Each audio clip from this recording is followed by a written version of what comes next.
Assalamualaikum warahmatullahi wabarakatuh. Ketemu lagi di layar desktop bersama saya Andrian Anugraha. Dan video kali ini kita kembali di segmen layar rakit PC, dimana kita akan kembali merakitkan PC impian untuk subscriber layar desktop. Kali ini dari Pekalongan ya, atas nama Mas Gali. Jadi beberapa minggu yang lalu Mas Gali ini menghubungi layar desktop via DM di Instagram, meminta bantuan untuk dirakitkan sebuah PC dengan keperluan nantinya untuk pembuatan sebuah YouTube channel juga. Jadi YouTube channel untuk gaming ya.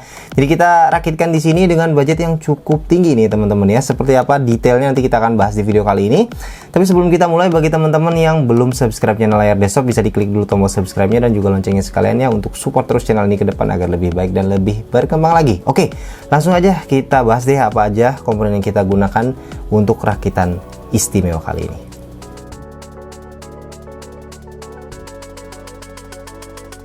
Ya, budget untuk rakitan PC kita kali ini adalah sekitar 30 jutaan ya. Jadi budget yang tergolong tinggi dan mungkin bisa dikategorikan sebagai rakitan PC ala-ala sultan kali ya, karena memang ini budgetnya yang tinggi sekali ya. Nah, dengan budget 30 jutaan itu kira-kira apa saja komponen yang bisa kita dapat di saat kondisi harga-harga komponen yang lagi tinggi-tingginya nih ya, terutama VGA ya. Nah, langsung aja kita bahas satu-satu. Kita mulai dengan prosesornya. Di sini kita pakai Intel Core i7 10700KF ya, dengan 8 core 16 thread dengan base clock di 3,8 GHz dan boost clock up to 5,1 GHz. Saya rasa ini sangat-sangat tangguh untuk dipakai, baik itu untuk keperluan gaming maupun untuk keperluan editing ya. Sudah lebih dari cukup lah ya, sangat-sangat powerful prosesor yang satu ini, dan harganya pun masih cukup reasonable karena ini harganya adalah sekitar 5,4 ya, 5,4 jutaan lah, 5,3 5,4 juta. Jadi harganya yang masih cukup reasonable dengan performance yang pastinya bisa diandalkan gitu ya. Dan untuk motherboardnya kita gunakan MSI Z490A Pro ya. Pastinya kita harus pakai Z490 karena memang yang kita pakai di sini adalah seri K, sehingga kita butuh yang bisa overclocking. Nah, kita pakai seri Z ya, Z490, dan kita pakai Z490A Pro saja ya. Jadi bukan kelas-kelas atasnya dari seri Z490 ya.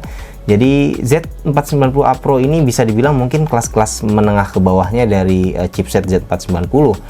Tapi walaupun ini tergolong menengah ke bawah untuk chipset Z490, pastinya sangat-sangat sanggup untuk bisa handle sebuah i7 10700KF. Jadi ya, karena ini juga bukan untuk overclocking yang berat gitu kan. Jadi kita pakai motherboard dengan harga 3 jutaan sudah lebih dari cukup ya. Sudah sangat-sangat capable untuk bisa handle 10700KF pastinya.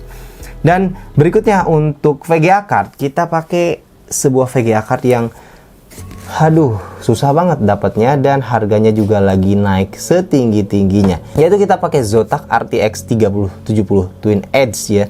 Nah, 3070 itu adalah salah satu VGA card yang sangat-sangat fenomenal dari mulai kemunculannya ketika dia baru awal-awal muncul, dimana dia bisa punya performance yang setara dengan 2080 Ti, tapi ketika itu harganya sangat-sangat jauh di bawah 2080 Ti. Namun sayangnya saat kondisi sekarang ini ya, dimana VGA langka dan harganya juga pelan-pelan naik terus, dan 3070 ini termasuk yang saya rasa kenaikannya sangat-sangat tinggi ya, bisa 2 kali lipat bahkan. Zotac RTX 3070 ini dulu kalau awal-awal kemunculannya mungkin harganya hanya sekitar 8 sampai 9 jutaan saja ya.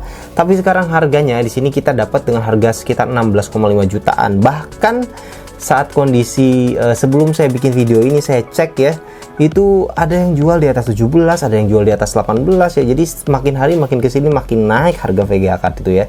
Jadi ya, walaupun dengan kondisi harga seperti itu, tapi Mas Gali masih tetap berniat untuk rakit PC, melanjutkan rakit PC-nya, project rakit PC-nya, karena memang lagi bener-bener urgent kebutuhannya gitu ya.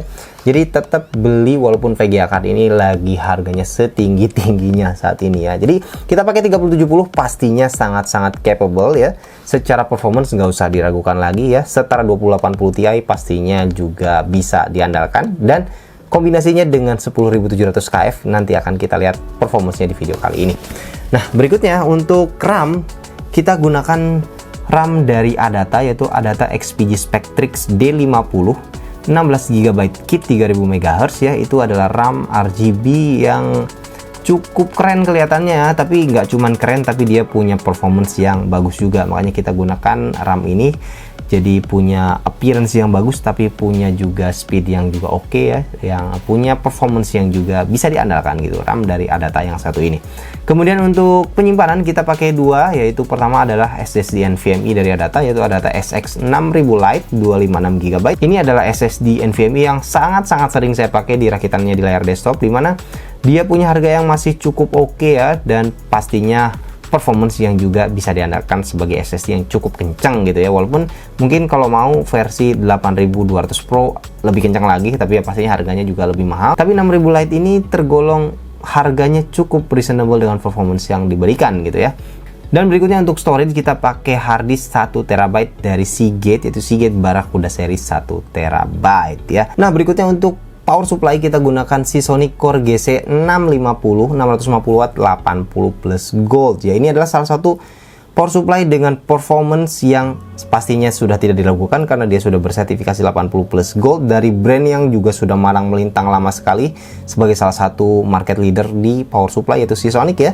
Dan saya juga pernah review power supply ini, dimana memang secara performance ini benar-benar bagus ya power supply yang satu ini, dan tentu harganya juga masih reasonable ya, di sekitar harga 1,3 jutaan ya, dengan 650 watt 80 plus gold. Nah, untuk CPU cooler di sini kita gunakan dari Side, yaitu Side Mugen 5 Rev B. Kenapa pakai Side ini? Saya rasa Side ini pernah saya review juga, tapi seri yang Black Editionnya itu performance-nya cukup oke ya, dan cukup saya rasa untuk kelas seperti i7 ini gitu kan. Nah, kita pakainya yang sedikit di bawah yang Black Editionnya, yaitu yang Rev B nya ini. Jadi secara performance saya rasa nggak jauh dengan yang Black Edition, sama-sama punya 6 heat pipe. Jadi ini CPU cooler yang bisa diandalkan, dan saya rasa cukup untuk kelas seperti i7 10700KF itu. Nah, nanti seperti apa performanya kita lihat nanti di temperaturnya tentu saja ya, dari prosesor si i7 10700KF, baik itu saat kita benchmark maupun saat kita mainkan game di situ ya, nanti seperti apa. Dan untuk terakhirnya itu casing, di sini kita pakai dari MSI, yaitu MSI MAG Vampiric 100R ya. Jadi ini casing yang saya rasa secara appearance pastinya bagus ya.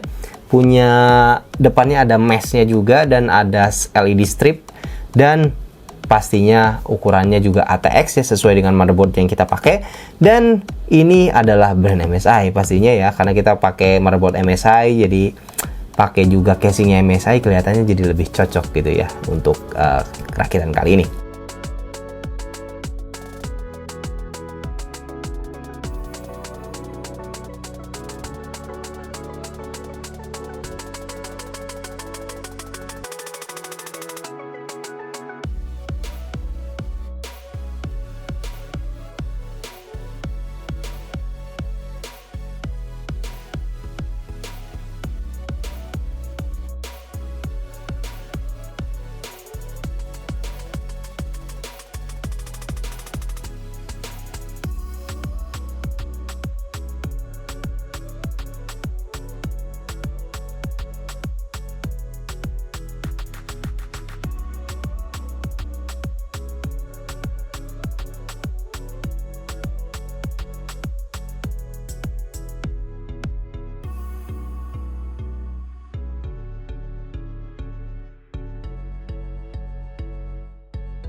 Oke, langsung aja kita bahas mengenai gaming performance dari PC rakitan kita kali ini. Nah, untuk gaming performance di sini, karena ini kita pakainya kelas i7 10700KF dan juga RTX 3070. Di sini untuk gaming performance kita akan langsung tes di game AAA ya.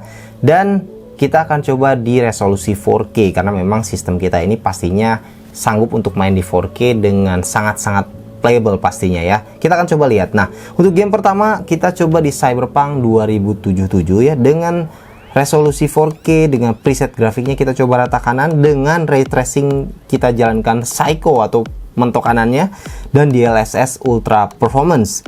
Di sini FPS rata-rata yang bisa didapat untuk game Cyberpunk 2077 di resolusi 4K ini dengan settingan yang tadi itu adalah sekitar 50-an FPS. Jadi saya rasa termasuk sangat-sangat bagus lah ya, 50-an FPS untuk gaming 4K di game Cyberpunk 2077 yang terkenal cukup berat ya. Dengan temperatur CPU maksimum di 75 derajat dan GPU maksimum di 70 derajat. Ini temperatur yang masih pastinya aman ya. Lanjut ke game berikutnya, kita coba di Shadow of the Tomb Raider. Ini juga salah satu game yang cukup berat ya. Di resolusi 4K dengan preset grafik highest atau rata kanan. Di sini FPS-nya rata-rata mencapai 64 FPS. Ini juga FPS yang juga tergolong tinggi ya untuk gaming 4K ya. Untuk kelas gaming 4K 64 FPS pastinya sangat-sangat luar biasa ya. Untuk zaman sekarang 4K 64 itu keren saya rasa ya. Zaman-zaman dulu begitu susahnya kita bisa dapat 60 FPS 4K itu. Nah, temperatur CPU maksimum di 61 dan GPU maksimum di 69. Ini temperatur yang masih sangat-sangat adem sekali ya. Game berikutnya kita coba GTA 5 ya, dengan resolusi 4K dengan preset grafiknya very high dan MSA-nya kali 4. Rata-rata FPS yang didapatkan di sini adalah 67 FPS dengan temperatur CPU di 65 dan GPU di 71. FPS yang tergolong juga tinggi ya, di 4K bisa di atas 60-an FPS dan temperatur juga masih sangat-sangat aman ya. Lanjut ke game berikutnya, kita coba Far Cry New Dawn ya, dengan resolusi 4K, preset grafiknya rata kanan atau ultra ya. FPS yang didapatkan rata-rata adalah 71 saat kita jalankan benchmark di game Far Cry New Dawn ini ya. Temperatur CPU maksimum di 70 dan GPU maksimum di 67 derajat Celcius. FPS tinggi, temperatur adem, ya itu yang kita inginkan tentu saja dari rakitan kali ini ya. Game berikutnya kita coba Battlefield 5. Ini juga game yang cukup berat. Nah, di sini resolusi 4K dengan preset grafik ultra ya. Kita coba jalankan RTX-nya atau DXR on dan DLSS on. Jadi kita coba mentokin nih tapi jalanin DLSS-nya. Nah, kita dapatkan FPS rata-rata di scene terberatnya di Battlefield 5 mencapai 45 FPS. Itu di scene terberatnya. Kalau di scene yang lebih ringan dari ini pastinya bisa lebih dari 50-an FPS ya, bahkan menyentuh 60 FPS saat kita jalankan ray tracing DLSS on ya untuk 4K preset grafik ultra. Ini pencapaian luar biasa. Temperatur CPU di 71 dan GPU di 68 derajat Celcius. Jadi temperatur juga masih sangat-sangat aman untuk gaming 4K ya. Jadi kita bisa main game 4K berlama-lama dengan PC seperti ini.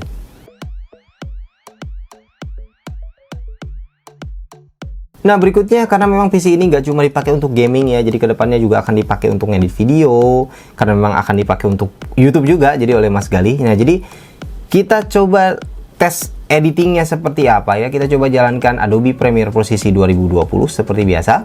Nah, untuk menjalankan aplikasi Adobe Premiere Pro CC 2020 dengan PC ini pastinya sangat-sangat lancar jaya ya, nggak ada masalah sama sekali. Nah, kita coba juga ngedit video 4K di situ ya, dan itu di timelinenya sangat-sangat lancar, nggak ada kendala sama sekali ya. Nah, kemudian berikutnya kita coba encoding sebuah video berdurasi 16 menit 21 detik dengan ukuran file 1910 MB ya, hampir 2 GB ya, sekitar 1,9 GB. Bisa di-encoding dengan waktu yang sangat cepat, yaitu 8 menit 45 detik atau sekitar 0,54 kali dari durasi videonya. Jadi sebuah video dengan ukuran besar 1,9 GB ya, video 4K yang diekspor ke 1080p YouTube itu bisa di-encoding dalam waktu 0,54 kali dari durasi videonya. Pastinya ini adalah karena performance dari prosesornya yang juga sangat-sangat powerful di sini, 8 core 16 thread, pastinya sangat-sangat mumpuni di situ untuk editing, dan dibantu oleh CUDA core yang dimiliki oleh RTX 3070 yang juga sangat-sangat membantu untuk proses encoding di situ.